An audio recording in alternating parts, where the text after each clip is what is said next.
अब इस बार का विधानसभा चुनाव जो होने वाला है, इसमें सीधे तौर पर मुस्लिमों में भी विभाजन होने वाला है, लेकिन जो वोट बैंक शिफ्टिंग की बात है वो ना जेडीयू कर पाई और ना ही बीजेपी कर। राम किशोर के लिए उन्होंने एक जुमला इस्तेमाल किया, ये पांडेवा हो, तो ये देखिए मैसेज। और असदुद्दीन ओवैसी भी मुस्लिम वोट बैंक पर लगातार दावा कर रहे हैं। आज चुनाव है तो 1 घंटे पहले तक उनका मन बदल जाता है कि फलाना तो अपनी जाति का है, उसी को वोट दे। लगभग 5 से 10% ही एनडीए गठबंधन उनके वोट बैंक में सेंधमारी कर पाई।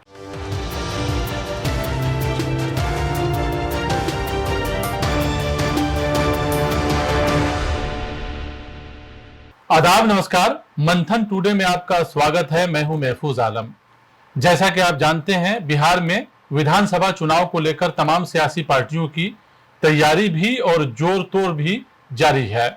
हर सियासी पार्टी अपने अपने समीकरण को देख रही है, जातीय समीकरण को देख रही है, लेकिन एक यहाँ समीकरण है जिसको MY समीकरण कहते हैं और 3 दशक से लोग MY समीकरण को सुनते आ रहे हैं। हमारे साथ हमारे वरिष्ठ सहयोगी भोलानाथ जी हैं और डॉक्टर संजीव। आप दोनों का इस प्रोग्राम में बहुत बहुत स्वागत। पहला सवाल यही होगा कि MY जो समीकरण है 3 दशक से लोग सुनते आ रहे हैं, तो MY समीकरण इस बार 2025 में क्या रोल प्ले करेगा? अगर आपसे पूछा जाए तो आप क्या कहेंगे? देखिए, थोड़ा सा हम लोगों को लालू यादव की सत्ता का आविर्भाव और MY समीकरण दोनों को थोड़ा सा पीछे जा करके देखना पड़ेगा। 1990 में लालू यादव सत्ता में आए थे, उससे पहले कांग्रेस का शासन था। तो कांग्रेस के शासन में ही 90 से ठीक पहले भागलपुर दंगे हुए थे, और भागलपुर दंगे में जो कांग्रेस की भूमिका रही थी वो बहुत अच्छी नहीं मानी गई थी। उस समय भागवत आज़ाद भी थे यहाँ पर मुख्यमंत्री। तो उससे जो मुसलमानों की नाराजगी बढ़ी, वो 1990 के चुनाव में उनका झुकाव लालू प्रसाद यादव की तरफ देखने को मिला, और उसके बाद जो है लालू यादव मुसलमानों के एक समर्थन वोट हासिल करके और सत्ता में आए। बाद में फिर राबड़ी यादव, जब लालू यादव जेल चले गए चारा घोटाला इस समय, तब राबड़ी यादव सत्ता में आए। उससे पहले राजद की भी नींव पड़ गई थी, लेकिन मुसलमान लालू के साथ जो है वो इंटैक्ट रहे। क्योंकि लालू यादव समाज से खुद आते हैं, तो उनके साथ यादवों का वोट बैंक तो हमेशा बना रहा है। बाद में उन्होंने अपने आप को एक सशक्त पिछड़ा नेता के रूप में भी स्थापित किया, और मुसलमानों का जो समर्थन मिला उनसे, तो उससे जो है उनकी सत्ता की राह आसान होती चली गई। लेकिन अब जबकि तेजस्वी यादव के हाथ में आरजेडी का एक तरह से कहा जाए तो कमान है, अभी मेन चेहरा वही है, और Tejashwi Yadav A to Z की पार्टी बताते हैं आरजेडी को। तो एक सवाल ये बनता है कि MY समीकरण 2025 में रहेगा या उसके बलबूते पर आरजेडी आज भी जो है वो जो पुराना मकाम था आरजेडी का, या पुराना जो समीकरण है, जो एक थोक मतलब वोट मिलता रहा है, एम का भी यानी मुस्लिम का भी और वाई यानी यादव का भी, वो बरकरार रहेगा, आपको लगता है?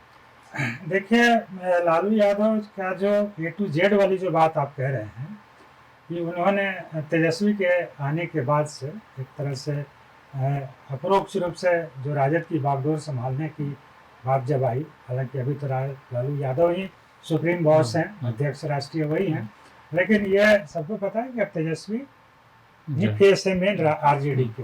तो A to Z की एक कहने की बात है, वो एक तरह से तेजस्वी यादव के लिए A to Z मतलब मुस्लिम और यादव समीकरण से अगर अलग हट करके जो वोटर उनके साथ जुड़ेंगे, वो सभी यानी वोटर जो है हमारे उनके लिए एक बोनस होगा। लेकिन असल में अगर आप देखें तो MY समीकरण को जब हम लोग विभाजित करते हैं, तो यादव का जो बिहार में परसेंटेज है वो 14 पॉइंट समथिंग है, 14.2 या 3 ऐसे है, और मुस्लिम का जो वोट जो है वो 17 पॉइंट समथिंग है।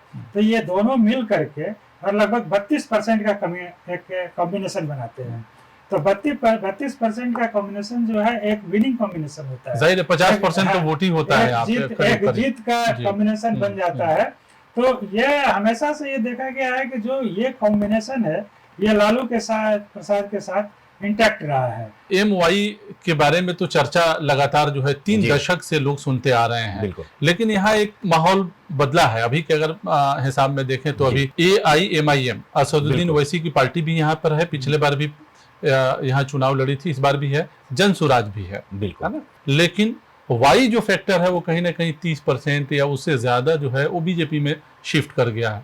ऐसा लोगों का कहना है। आपको क्या लगता है? देखिए, साफ तौर पर यादव की जहां तक बात है, यादव शुरू से मतलब कि 1990 से ही जब जनता दल सरकार में आई, और जैसा कि भोलेनाथ जी ने बताया कि 1989 के भागलपुर दंगे के बाद जो मुस्लिम वर्ग के लोग हैं वो जनता दल की तरफ शिफ्ट कर गए, यानी कि कांग्रेस के विरोध में।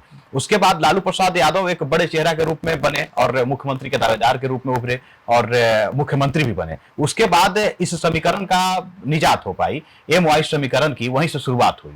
और रही बात यादव की, तो लालू प्रसाद तो यादव जाति से थे, तो यादव का जो आकर्षण था वो लालू प्रसाद यादव के साथ जुड़ते आ गया, और मुस्लिमों का आकर्षण भी रहा। जी बिल्कुल, तो वहीं से समीकरण बनी। और यादव की जहां तक बात है, किसी भी पार्टी की, नीतीश कुमार के साथ भी देख लीजिए, आज तक के यादव वोट को लेकर के कहा जाता है 2005 से अभी तक नीतीश कुमार सत्ता में बने हुए हैं, लगभग 5 से 10% ही एनडीए गठबंधन उनके वोट बैंक में सेंधमारी कर पाई। भले ही भारतीय जनता पार्टी के पास से नित्यानंद राय हैं, रामकृपाल यादव हैं, आप ले लीजिए रामसूरत राय हैं, नंदकिशोर यादव हैं, या फिर जेडीयू के पास से बड़े बड़े यादव नेता हैं, लेकिन जो वोट बैंक शिफ्टिंग की बात है वो ना जेडीयू कर पाई और ना ही बीजेपी कर सवाल पाई। ये भी है कि MY उस हिसाब से जो MY का जो समीकरण था किसी भी उम्मीदवार के बीच में, मतलब तो वहां जो उनका जो फैक्टर था MY का, वो इंटैक्ट वोट देता, वो चीज जो है अब नहीं नजर आती है। बिल्कुल भी नहीं, विधानसभा क्षेत्रों में नहीं नजर आती, बिल्कुल भी नहीं। 2020 का विधानसभा चुनाव देख लीजिए और 2015 की तुलना कर लीजिए, तो यादव की संख्या 2015 के विधानसभा चुनाव में लगभग 61 यानी कि 61 विधायक जीत करके विधानसभा चुनाव में विधानसभा पहुंचे हुए थे।